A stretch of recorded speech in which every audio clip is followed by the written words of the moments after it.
Olá, hoje vamos tratar, no nosso debate livre de hoje, sobre violência no local de trabalho. É um tema bastante, hoje, recorrente, né? A questão da violência, seja de um modo geral, seja a violência de um modo geral, ou seja, a violência, mais em específico, a violência contra os profissionais de enfermagem. Nós temos violência como, conceitualmente, a gente poderia dizer que a violência é o uso da força que resulta em ferimento, que resulta em tortura ou morte, ou uso de palavras ou ações que machucam as pessoas, ou ainda o chamado abuso de poder. É muito comum fatos como esse ocorrerem diariamente, né, dos nossos profissionais nos locais de trabalho. E é por esta razão que nós resolvemos fazer aí uma live tratando do assunto. A gente já tem o assunto tratado em alguns vídeos. Nós temos o assunto também no nosso blog, está disposto em nosso blog. E nós temos agora aqui mais uma vez nós vamos tratar do tema. Nós vamos tratar do tema. A violência ela tem uma alta taxa de incidência entre nós profissionais, né? Sobretudo os profissionais de enfermagem. E aí eu colocaria uma alta taxa de incidência em todos os trabalhadores. Nós profissionais de enfermagem, né, somos digamos assim, mais atingidos pelas diversas formas de violência, pelos diversos tipos de violência, por estarmos no front do atendimento, por dar a primeira resposta, né?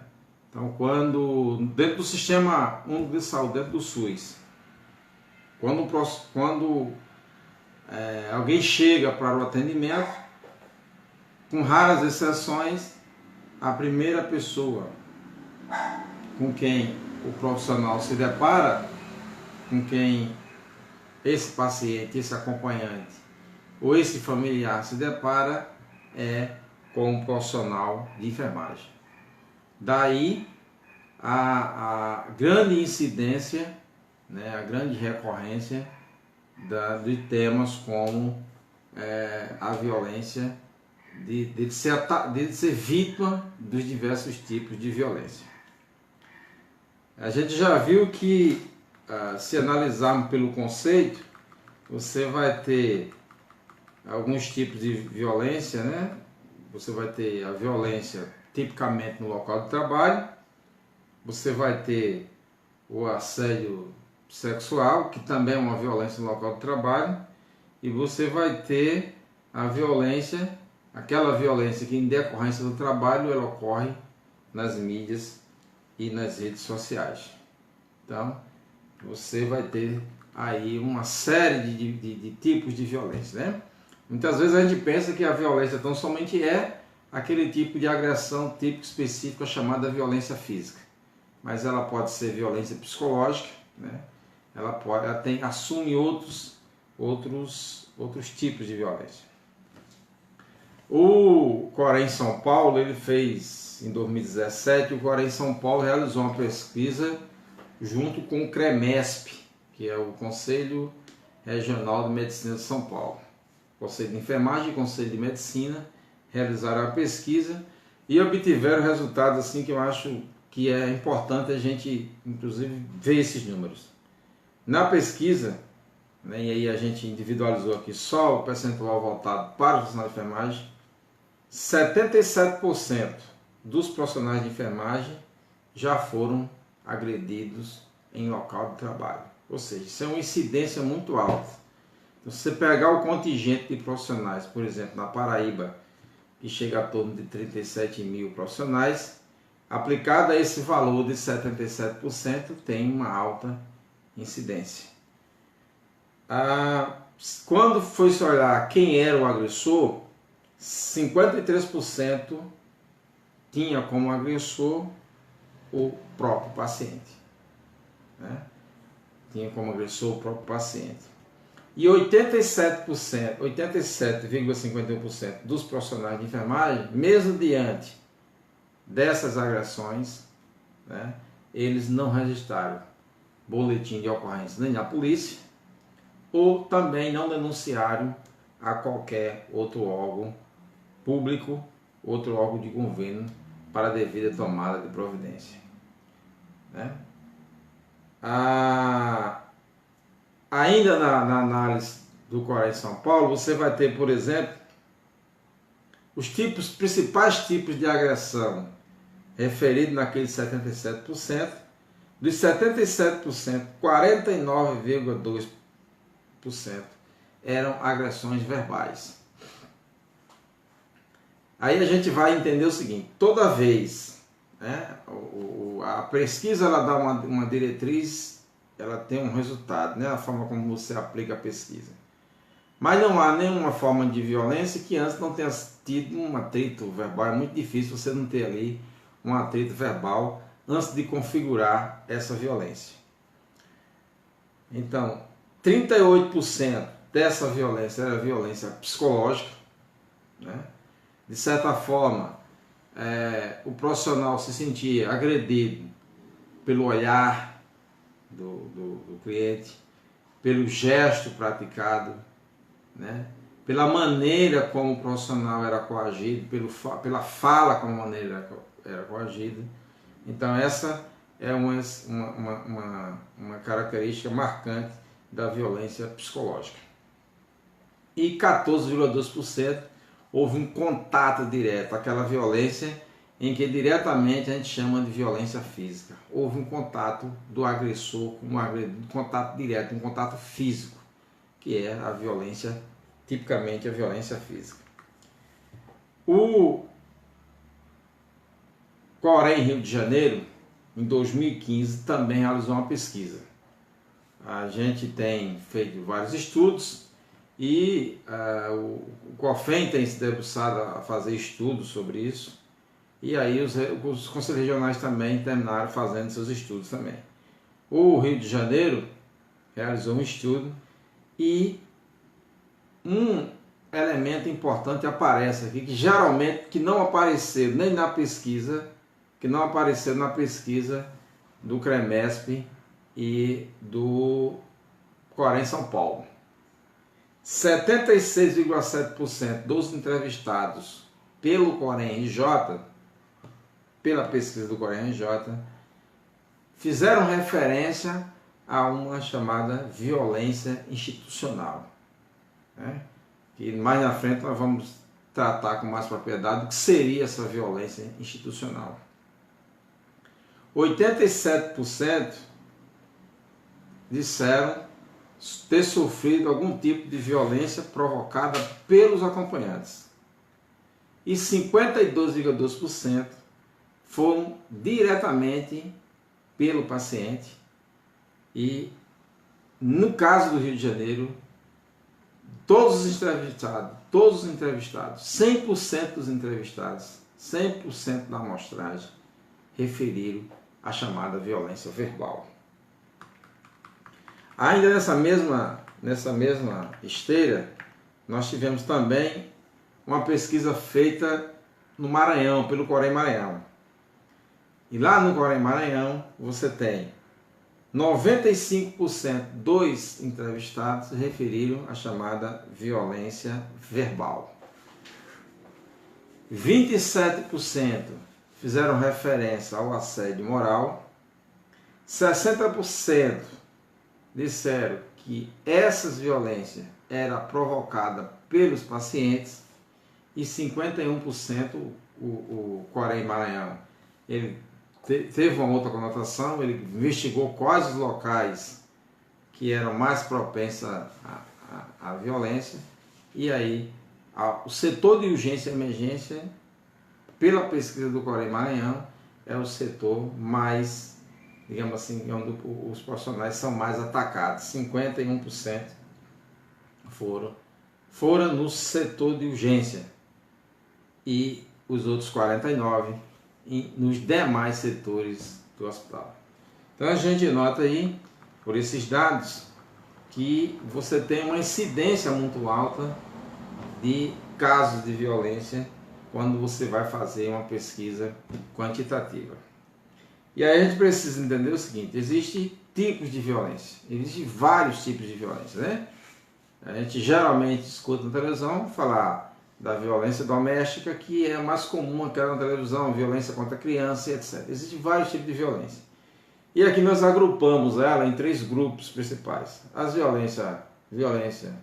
tipo de violência: assédio moral no trabalho, né? O assédio sexual e os demais tipos de violência, incluindo aí a violência nas mídias e redes sociais. E mais adiante, nós resolvemos classificar os agentes dessa violência. Quem são os agentes, né? Os tipos de agentes. Nós temos 2 tipos principais de agentes. Nós temos os agentes internos e os agentes externos. Aquele que pratica a violência, ou ele está conosco, ou ele é estranho a nós, né? Ou ele é um de nós, ou ele está estranho a nós. Ou seja, quando ele está estranho a nós, esse é o agente externo. Quando ele é um de nós, esse é o agente interno. E aí nesse um de nós, esse agente interno, que é aquela violência praticada pelos colegas de trabalho, e aí inclui os de mesmo nível,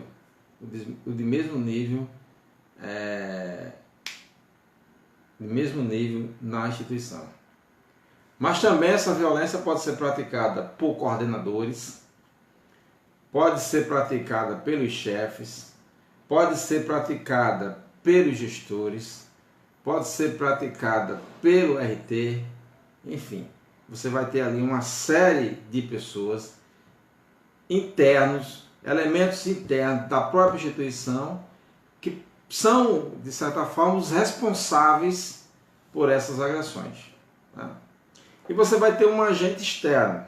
O agente externo é aquela violência praticada fora do ambiente de trabalho, mas às vezes tem uma relação intrínseca ao trabalho, tem uma relação intrínseca com o trabalho, que é aquela que é praticada às vezes no itinerário para o trabalho, que é praticada em decorrência do atendimento. 2 dias, 3 depois, você tem o familiar do paciente, encontra você na rua e lhe agride de certa maneira, com palavrões, com xingamentos, etc. Então você tem aí esses 2 tipos de violência. Mas, do meu entender, ainda tem uma outra violência, que é uma violência chamada violência institucional. O que é que eu considero violência institucional? Violência institucional é aquela violência em que a gente não vê o agente, a gente não sabe quem é o praticante, né, dessa violência. Não é o meu colega, ele não trabalha comigo, e não é aquela pessoa externa ao meu trabalho, mas a violência ela está ocorrendo a todo instante. Que violência é essa? É a violência institucional, aquela que é praticada pela instituição. É a violência praticada pelas instituições. Aí você vai assim, como uma instituição pode praticar a violência? Ora, no momento que a instituição nega aos trabalhadores acesso aos princípios fundamentais. Que princípios fundamentais são esses? Aqueles princípios fundamentais tipificados lá na Constituição Federal. O direito de ir e de vir, né? O direito de se expressar, o direito de se manifestar, o direito de reunião, o direito de associação, o direito de sindicalização e por aí se vai com vários outros direitos que são direitos principais, direitos que estão lá tipificados lá no artigo 5º da Constituição, que todo trabalhador tem direito. Para além desses princípios fundamentais, as instituições muitas vezes negam os direitos trabalhistas e previdenciários. Não paga hora extra, não paga adicional noturno, tá? Não dá folga, escala o profissional todos os finais de semana, o que tira dele o direito de ter final de semana com a família e volta lá para os princípios. Descanso semanal remunerado é um princípio lá do direito, né, previsto na Constituição, no capítulo dos direitos do trabalho. Então, negar esses direitos trabalhistas e previdenciários ao trabalhador é uma violência praticada pelas instituições, seja instituições públicas, seja instituições privadas, né? Aí a gente tem, quando a gente fala, por exemplo, negar direito previdenciário, tem violência, por exemplo, tem instituição, por exemplo, que comete, ele recolhe de você o valor, quando ele paga o salário, ele recolhe, mas ele não transfere aquele valor para a Previdência Social. É um exemplo grosso assim para a gente entender bem direitinho como é que se processa isso. O que é que ocorre? Quando você vai apresentar os documentos para a aposentadoria, lá não tem o recolhimento. E aí fica claro para você se sente ultrajado naquele momento de você ter contribuído durante, por exemplo, 10 anos numa empresa e ela não ter recolhido esses valores. É claro que você não vai perder o seu direito de aposentadoria.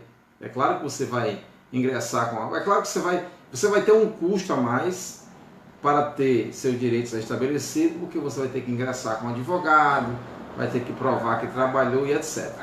Então, esse tipo de agressão é uma agressão direta ao direito previdenciário.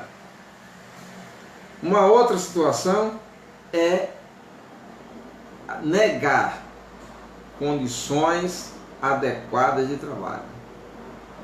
É muito comum nós vermos todos os dias profissionais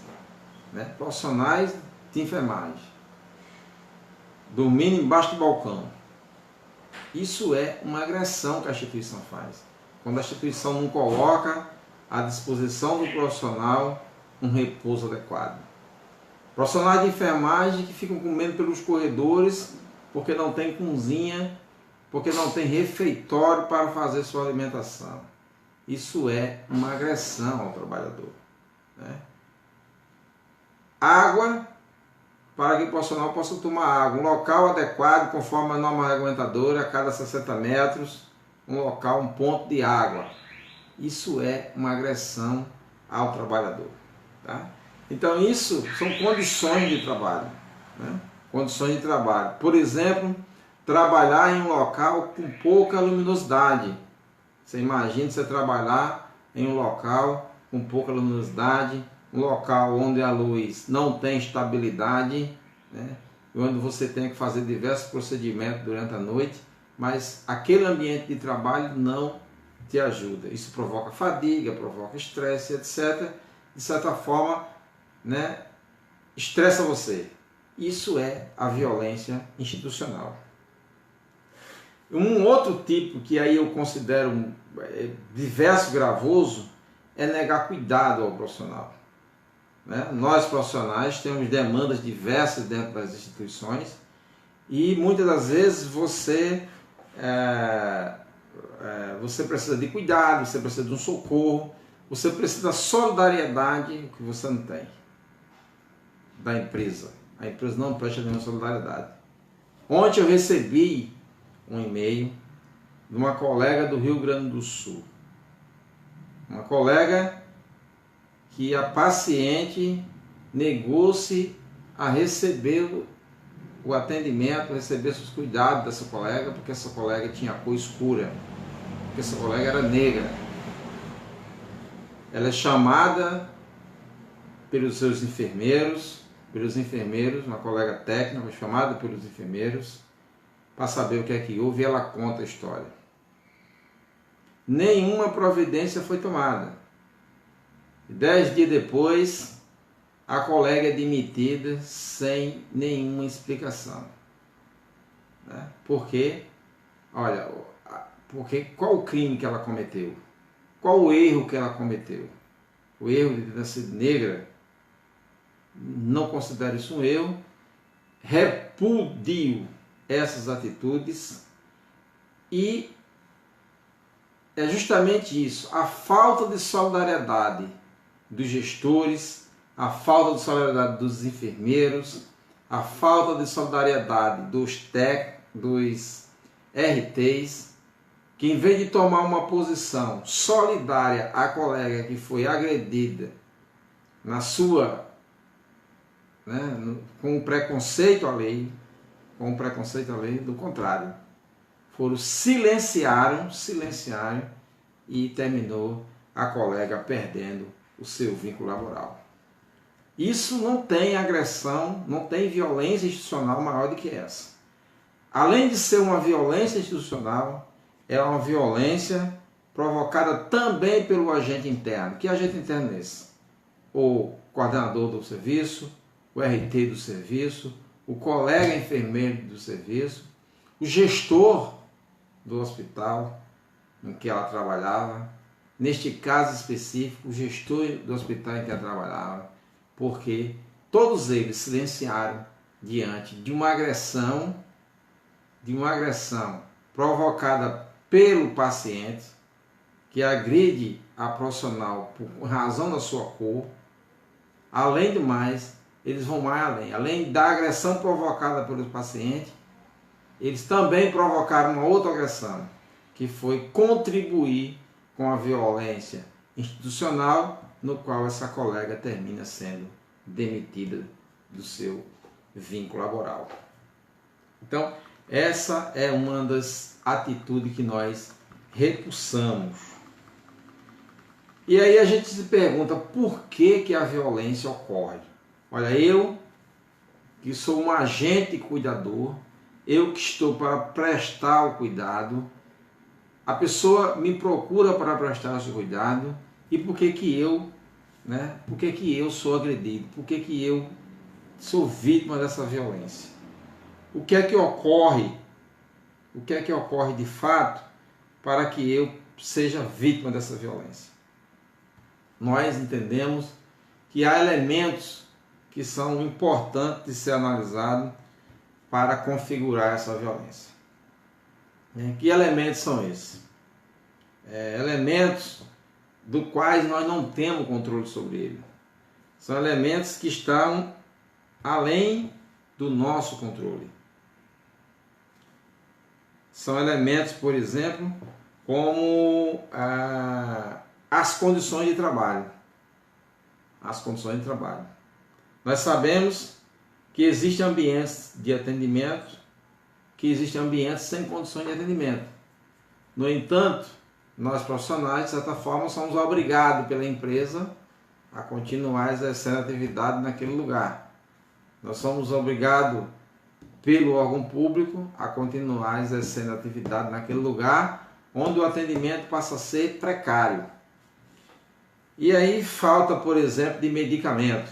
É muito comum na rede de assistência básica, na atenção básica, faltar medicamento. Aqui na minha cidade é recorrente se ter falta de medicamento. E aí você tem a falta de medicamento que provoca um desconforto no profissional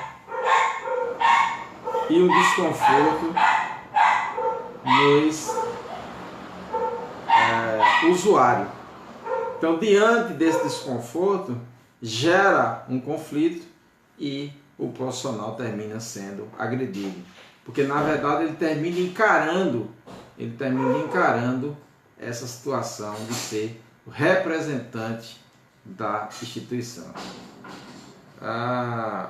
Uma outra situação que nos coloca muito em linha de frente da violência, que nos coloca frente a frente com os casos de violência, é a demora do atendimento. Você tem, às vezes, unidades de saúde, hospitais, etc., onde você tem um médico, né, que por alguma razão ele não está fazendo o atendimento, né, ou às vezes você tem um médico, mas você tem muita gente para ser atendido, e aí você só tem um médico para o atendimento, e você que fica de linha de frente nesse atendimento, você termina sendo a pessoa que sofre a agressão. Tá? Então, isso são alguns elementos que a gente tem levantado, por exemplo, a ausência de insumos médicos hospitalar, né? Gera pergunta: por que é que você não está usando uma luva? Por que é que você não está usando máscara? Por que é que, enfim, insumos de um modo geral. Por que é que você não tem seringa? Por que é que você não tem, né? Cadê a insulina? Cadê a seringa de insulinas e etc. Que são coisas que geralmente faltam em algumas unidades básicas de saúde, falta. Então, com isso, o profissional ele fica diretamente exposto, ele fica na linha de frente desses casos de violência. Mas aí a gente tem uma pergunta e uma tentativa de responder: o que fazer num caso de violência? O que fazer quando eu sou vítima de violência? A quem recorrer? Quem eu devo procurar? Então a gente tem algumas orientações que a gente reputa que sejam básicas. Por exemplo, diante de um caso de agressão, o que fazer? Primeiro ponto, manter o controle. Manter o controle. Se você perde o controle, você começa a perder seus direitos. Então a primeira coisa que você tem que fazer, manter o controle, né? Outra situação que você tem que ter o máximo de cuidado é reunir a maior quantidade de informação sobre o agressor. Quem é o agressor? Qual o endereço do agressor? Qual o número do CPF do agressor? Qual o número do RG do agressor? Se ele foi paciente, ele fez lá na entrada na recepção, ele fez um cadastro lá, né? Então, nesse cadastro é importante que você depois tenha acesso a esse cadastro. Se a empresa nega esse acesso a você, a empresa está sendo conivente, está cometendo uma violência institucional contra você, é um direito que você tem, é um direito à informação, tá? Porque diz respeito a um caso especificamente seu. Então, você precisa reunir o máximo de informação sobre esse agressor. Onde é que ele trabalha, quem é ele, onde é que ele trabalha, o que ele faz, a documentação dele, a rua onde ele mora. Para que você deve se cercar disso? Para uma eventual ação, né? Para uma eventual ação de dano moral. Imagina ser agredido no local de trabalho, né? Aquilo provoca um dano moral a você, e então você tem o direito a uma reparação. Além dessa reparação civil, né, você também tem ali uma ação penal contra essa pessoa, né? É o caso específico de uma ação penal contra ele. Você precisa ter alguns dados dele para você fundamentar essa ação penal, você ter ali o agressor, tipificar o agressor, quem o documento, onde encontrar ele, etc. E aí, qual o passo seguinte? Reunir toda a documentação, qual o passo seguinte? O passo seguinte é registrar um boletim de ocorrência. De posse do boletim de ocorrência, onde é que eu faço isso? Eu faço isso na delegacia mais próxima. Na delegacia que atende a localidade onde houve a ocorrência. Muitas das vezes a gente não vai, foi uma coisa besta, passou, foi só um susto, tomo água. Penso que não se deve deixar em branco. Não se deve deixar passar essas situações. A gente tem que cada dia mais formalizar a situação. Houve agressão? Houve, tá, beleza. Comunica ao chefe que vai se deslocar na delegacia e fazer um boletim de ocorrência. É óbvio que em 90% a 70% dos casos, o chefe vai dizer: não, deixa isso para lá, não vá. Olha, vai lá e faz a agressão. Aquele caso daquela moça que eu citei, por exemplo, agora há pouco, lá do Rio Grande do Sul, que foi demitida porque uma senhora com preconceito não queria o atendimento dela. Se ela tivesse feito um boletim de ocorrência, se ela tivesse registrado na delegacia, se ela tivesse se cercado desses cuidados, ela estaria apta a entrar com a ação e receber, em princípio, dano moral, depois entrar com a ação de racismo contra a pessoa que agrediu e entrar com a ação contra o hospital que fez a demissão sem justa causa. Então você nota aí a conotação, uma coisa que parece pequeno, as pessoas que estavam lá com ela chamaram ela, conversaram, tudo tranquilo, vai para casa, 10 dias depois a moça foi demitida, a profissional foi demitida, certo?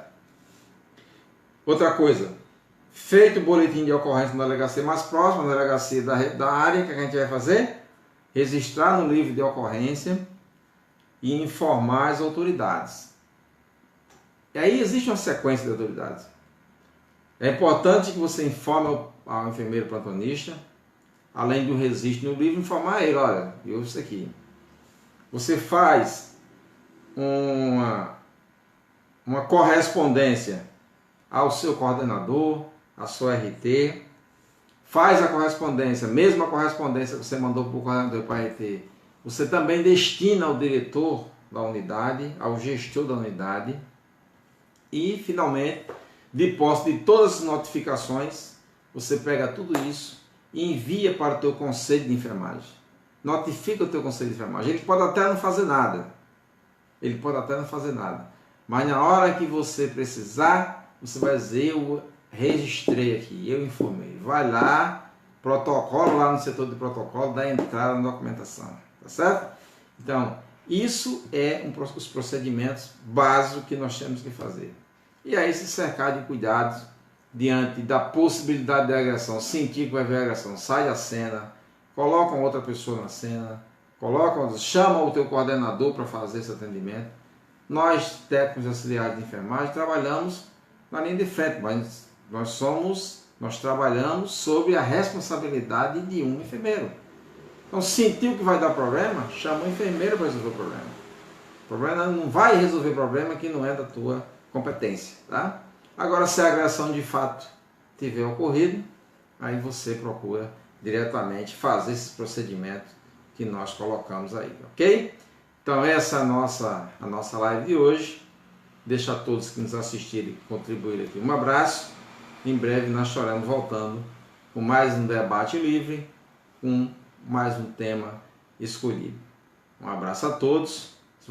Essa live vai ficar aqui no nosso Facebook, tá? E depois nós vamos colocar no nosso canal no YouTube, canal do professor Edson Gomes. Um abraço e até a próxima.